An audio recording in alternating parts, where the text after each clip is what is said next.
Hər vaxtınız xeyirli olsun. Bugün keçirdiyimiz sınavın informatika suallarının izahına baxaq. Vaxt itirmədən suallarımızla tanışırıq. Birinci suala deyir ki, MSX 2019 elektron cədvəlində edit fill əmri seçilərək hansı verilənlərlə doldura bilər? Və burada cavabımız seçilmiş xananın yuxarısına olan xanaya qeyd edilənlər. Gedirik Excel proqramını açırıq. Deməli, bizim edit fill əmrimiz yerləşir Home tabında, yəni pəncərəni aşağı çəkim. Home tabında fill pəncərəsinin alt əmrində, bax, burada müxtəlif istiqamətlərə doldura bilərik. Tutaq ki, mən əgər ki, diapazonu seçmişəmsə və həmin hissəyə hər hansı bir rəqəm yazmışamsa, fill əmrindən dolun əmrini icra eləmişəmsə, yuxarıya yazdığım 5 qiymətini mənim seçdiyim diapazon boyu dolduracaq. Və yaxud da əksinə sağa, sola, yuxarıya. Yəni hər hansı bir xanada verilən olmalıdır ki, edit fill əmrindən istifadə edərək mən onu müəyyən istiqamətlərə doldum. MS Access 2009-a sahib ola bilməz. Baxın, burada cavabımız moduldur. Nəyə görə? Çünki modul obyektdir. Sahənin obyektidir.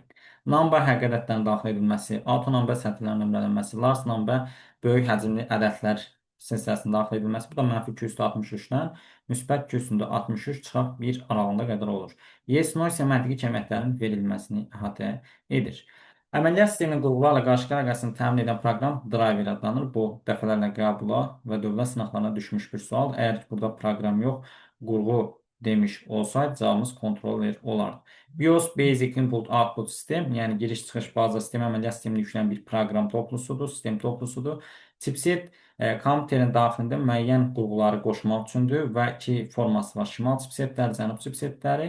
Postlar da xarici qurğulanışını nəzarət edən, belə deyək, yoxlayıcı proqramlardır, BIOS-un tərkibində yerləşir. Növbəti suala baxaq.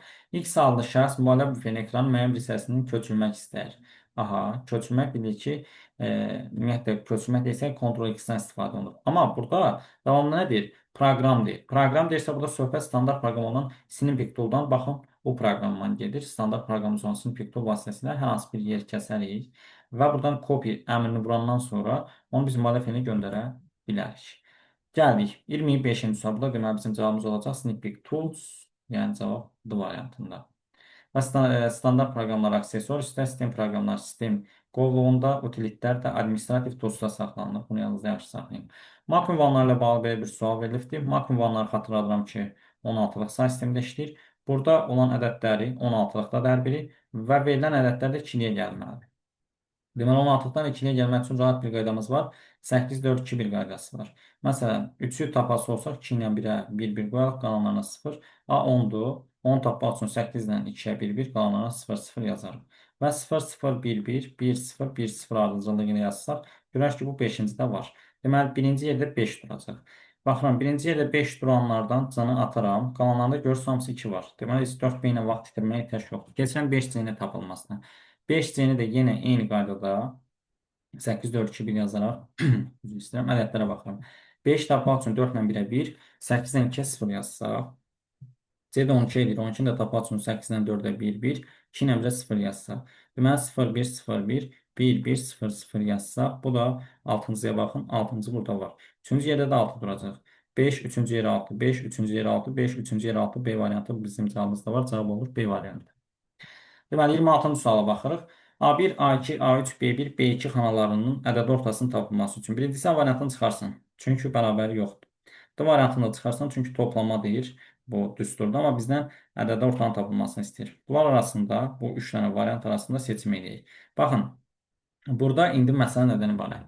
A1, A2, A3 əgər ardıcıldırsa, mən necə eləməliyim? Gedirəm Excel proqramına, A1-dən B2-yə qədər olan hissələri, baxın, bir şəkildə diapazona götürürəm. A1, B2, A1, A2, B1, B2 demirdi.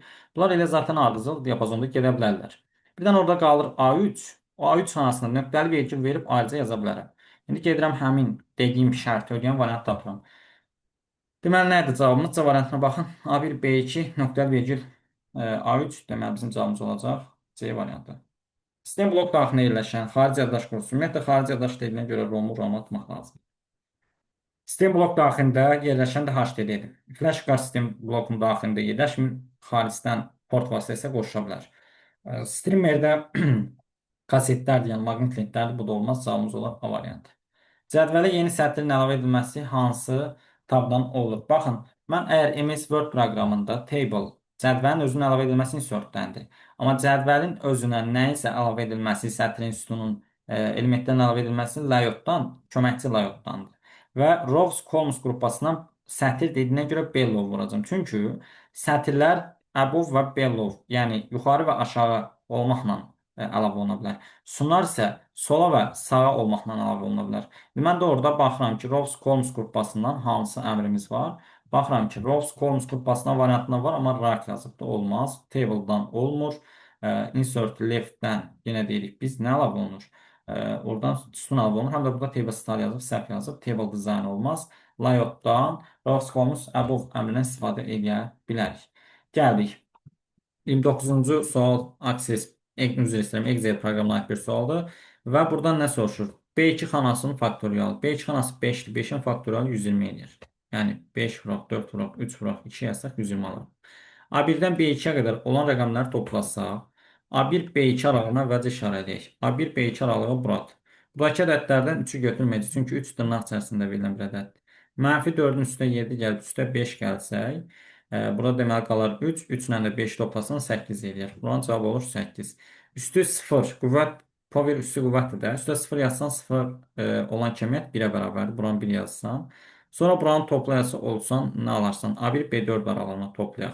Deməli, A1, B4 aralığına gedirəm, əvvəlcə baxıram. Daha doğrusu count sayısın. 1, A1, B4 burada da. 1, 2, 3, 4 də buradan taparsan. Çünki bir dənə yoldaşlar, baxaq bura. 1, 2, 3, 4, 5. Bax, biri bu olacaq, biri bu olacaq, biri bu olacaq. 3 dənə, 4 dənə, 5 dənə. Sənin cavabın olacaq burada 5 dənə. İndi ümumiyyətlə bunların hamısını toplasan 129 üstəgəlib 5, 134 cavabını alırsan, cavab olar A variantı. Növbəti suala baxaq. Aşağıdakılardan hansı kompüterin mərkəzi hissəsinə aiddir deyir. Baxın, mərkəzi hissəyə aid olmaq, yəni daxili hissədə olanları tapacağıq biz. Baxaq. RAM daxildədir. Bəli. FDD xaricdədir. Floppy diskdə 1,44 MB həcmi olur. HDD xarici yaddaşdır. ATA-SATA ID kimi növləri var. CMOS daxildədir və özünün batareykası var. Enerjidən asılı deyil. ROM-un üzərindədir. Saat tarixi və CMOS eyni zamanda konfigurasiyaları yadda saxlayır. CPU mikroprosesor daxildədir. SSD də xaricdə olan bir yaddaşdır. 145 cavab olur C variantı. 31-ci sual. Elektron hökumətə daxil olmaq üçün bizə birinci asan imza lazımdır. Sima imzası ilə daxil ola bilər. Bir də elektron imza ilə, yəni imza növlərindən istifadə edə bilər. 1, 4, 5 cavabın olacaq Y variantı. Növbəti sualımıza baxaq. Şəbəkə resurslarından istifadə edən tərəf klientdir. Və yaxud da istisnası ilə deyirlər. Resurslar paylayan tərəf isə server. Bizdən isə deməli klient istədiyinə görə cavab olur B variantı. Sənədi PDF formatında yadda saxlamaq üçün fayl menüsündən hansı? Bu ümumiyyətlə saxlamaq deyirsə, burada save və save as yada gəlir. Amma bir dənə fikir versəz, tipini dəyişib PDF formatına gətirib. PDF formatında da gətirmək üçün, yəni sən tipini dəyişmək üçün save as-dən istifadə edirsən. Save as-in düyməsi F12 düyməsidir. Ad dəyişər, tip dəyişər, yer dəyişər, kod qoyular və müəllif əlavə olunur save as vasitəsilə. 34-cü sual maraqla qarşılanan bir sual idi və əksər tələbə burada səhvə yol vermişdi. Demək yoldaşlar, bu ikili say sistemində də açılışını yazıblar. Yəni onluğa gətirəndə. Gəl biz qaytaraq bunu onluğa yığaq. Görürsən, üstü 0, yəni ən axırıncı rəqəm deməkdir. Biz tutaq ki, hər hansı bir rəqəm olanda x yazıram. 0, 1, 2, 3 şəklində yazmırıq bunu. Sonra tutaq ki, vururduq x-ə ayağındakı say sisteminə qüvvətlə onu yazırdıq. Eyni şəkildə. Deməli, ən axırıncı rəqəmin 1 imiş ki, 0-dan başlayanda 1 düşüb. Sonra ondan qabaq rəqəmində 1 imiş. Bir dənə fikir versən, 1 və 0 var, 2 yoxdur. 2 yoxdursa, deməli o 0 imiş ki, 0-a vuranda elə 2 alınırmış deyə 0-ı heç saymayıblar. Sonra 3-ün qiyməti 1 imiş, yəni 4-cü yerdə duran 1, 5-ci yerdə duran deməli 1, 6-cı yerdə duran yenə 1. Deməli, burada 0-ımız öz qaydasında. Bir dənə baxın, altdan da 8-ə keçib. Deməli, aralıqda yenə 0 var imiş. Sonra nəhayət 1. Bu ikili hissə sistemindədir. Mən 16-lar keçən zaman 4 bölməliyəm. Bu tək qaldığı üçün qabağına 3 dənə 0 artırdım. 8, 4, 2, 1 yazmalıyam. 8, 4, 2, 1. 8, 4, 2, 1. Baxıram ki, burada bunlar gedir, qalır 1. Burada bunlar gedir, qalır 2 ilə 1, 3. Burada bu gedir, 8, 2, 1-in cəmində 11 edir. Ona da B deyirik, 16 say sistemi cavabım olur A variantı. İş kitabın gizlədilməsi Viewlent kitabından həyata keçirilir. Gedilməsi praktik olaraq göstərir. Viewlent kitabında baxın, hide əmri var burada. Bu hide əmri işçi kitabın gizlədilməsidir. İndi siz bunu qarşıdıra bilərsiniz nə ilə? Omnet kitabında Deməli, format pəncərəsinin alt əmrində burada da hide əmri var. Bu hide əmri isə vərəqi gizlədir yoldaşlar. Vərəqi, sətri, sütunu bunları gizlətmək üçündür. Amma kitabla bağlı məqamlar isə deməli, ViewNet kitabında və ReviewNet kitabında daha çox rast gəlir. İnterfeys növlərinə aid olanlar seçin. Bu qəbul 2024-dən gətirilmiş bir sualdır. Əmr və yaxud da ki, qrafik interfeys deyilən bir şey yoxdur. Bunlar istifadəçi interfeysin növüdür. Sən biri variantlardan çıxsan, eyni zamanda apparat şəbəkə deyilən bir interfeys də yoxdur. 3 də variantlardan çıxsan və şəbəkə proqram interfeysi deyilən bir şey də yoxdur. 5 də variantdan çıxsan. Nə qalır? Aparat interfeysi, proqram interfeysi, istifadəçi interfeysi, bir də 7 yazıram bura, intellektual interfeys var. O da interfeyslərin növlərinə aiddir. Interfeys ümumiyyətlə özü nədir? İstifadəçi ilə kompüter arasında bir dialoq vasitəsidir. Tətbiqi proqramlar seçilir. Java tətbiqi deyil, instrumental proqramdır.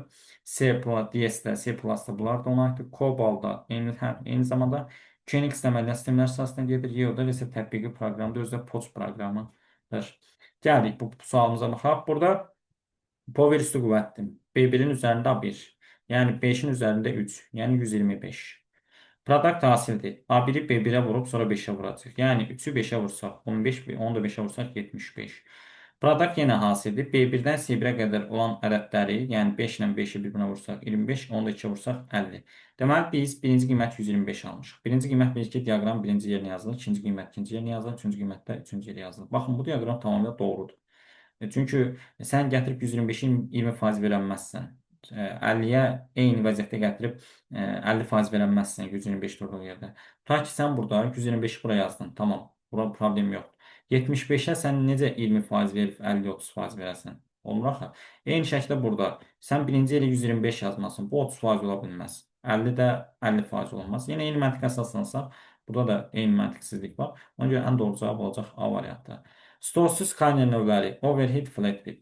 Burada çox adam zərfli zərfsiz yazıbdır. Zərfli zərfsizlər printer növləridir.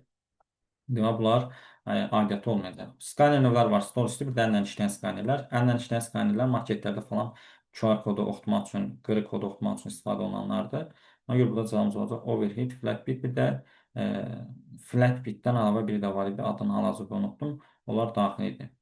Shelfit idi deyəsən, səhv etmirəmsə. Gəldik bura.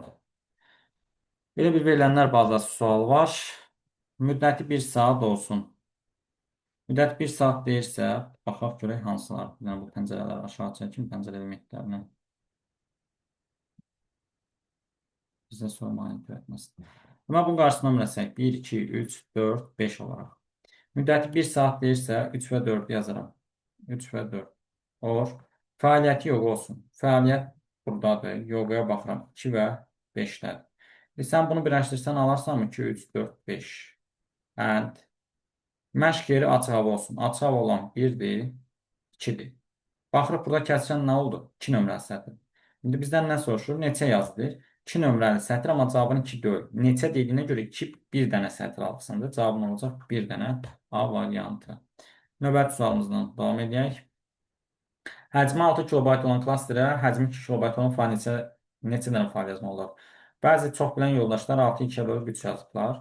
Amma deyilən standart qaydanı unudublar ki, bir klasterə tutaq ki, klasterin həcmi 10 kilobaytda olsa, 5 kilobaytda olsa, 4 kilobaytda olsa, sən cəmi cümlətanı bir dənə fayl yaza bilərsən. İkinci bir fayl orada yeri yox. İkinci bir fayl yazmaq üçün ikinci bir klaster açılmalıdır. Yəni, nə olsun ki, 2-6 kilobaytlı klasterin tərkibində 3 dənə üstə yerləşmə məntiqin var. Səhv fikirləşirsən. Bir klasterin tərkibində cəmi bircə dənə ola bilər. Yadında saxla. Gəldik.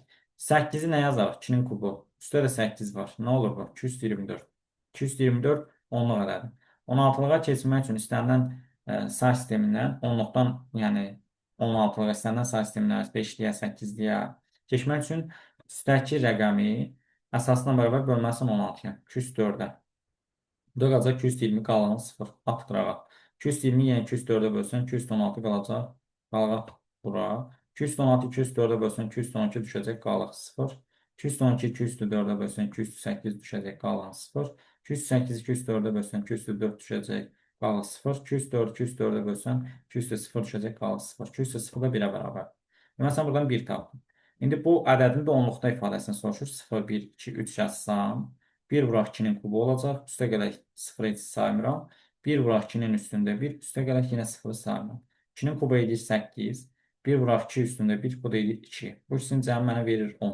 İndi bu 10 ilə bayaqki aldığım birini cəmini istəyir. Bunda cavab olur 11. Gəldik. 43-cü sual. Diqqət edilməli bir sual idi ki, burada üstəgələ işarəsi yox. Çox adam 29-un üstə 4 gəlib 32-ni yazıb. Yaxşı edirsiniz, amma səhv edirsiniz. Düz eləməksiniz. Baxın, 29 yazırsa biz əgər qoltuq pəncərəsindən, bax bu nə deməkdir? Qoltuq pəncərəsi onun tabında editing qrupasında yerləşir. Findin alt əmrindədir. Ctrl-G ilə qaçılır. Sən tutaq ki, bura, bu sənədimiz hal-hazırda 4 səhifəlikdə. Tutaq ki, sən bura 4 yazsan, necə 4 yazsan, səni 4-ə aparacaq. 3 yazsan, tutaq ki, lafla 1 yazaq, 1-ə gedək. Sən bura üstə gələk 2 yazsan, sən 1 üstə gələk 2, 3 aparacaq. O halda aparır. Amma sən belə adi halda, sən bura nə yazsansa ora gedir. Yəni, nə olsun ki, tutaq ki, bu sənəd, tutaq ki, 32 səhifəlikdir. Onun aidiyyəti yoxdur. Sən ora nə yazmısansa, üstə gələksiz yazmısansa əgər bunu toplanmazsın. Yəni bu elə o demək ki, 29-a gedəcək. Cavab olur 29. Təqdimata yeni slayd əlavə etmək. Xatırladıram ki, fayl tabından heç vaxt vərəqin daxilinə belə deyək, yeni vərəq mi deyək, yeni nə bilim cədvəl mi deyək, belə şeylər yox. Sadəcə ümumi tamamilə yeni bir sənəd, nə bilim yeni dokument, yeni book, yeni presentation belə şeylər yarada bilərsən və ya yeni bir database yarada bilərsən. Home tabından New Slide əmrindən istifadə edərsən. Design tabından tərtibat dəyişir. Enter düyməsindən istifadə edə bilərsən. Insert tabından istifadə edərsən. Bir də Quick Access Toolbardan yeni, deməli, biz təqdimat yarada bilərik. 45-ci sual. Qrafikaların uyğunlaşdırılması. Raster qrafikası üçün sizə açan bir məqam demişdim. P hərfini götürəcəksiniz. P sadə elə bura aid olacaq. Elə P hərfi Pixel Burst bura aid olur. AB-ni yazdım. Adobe Illustrator vektorun cəmi 2 proqramı var idi. Bunu yadda saxlamaq asan idi. Biri CorelDRAW-dır məşhur. Bir də Adobe Illustrator proqramıdır. İndi bu proqram 100% bura aid olacaq. B-ni də, daha doğrusu C-ni də buraya yazacaqsan. Vektor xətlə işləyir. Minimal əməkdə xətti buraya yazırıq. Üç ölçülər də Maya, Orkad, Aşkat bunları da buraya yazacaqsan. 1 AB, 2 CD, 3 C sənin cavabın olacaq. Bu qədər. Sağ olun.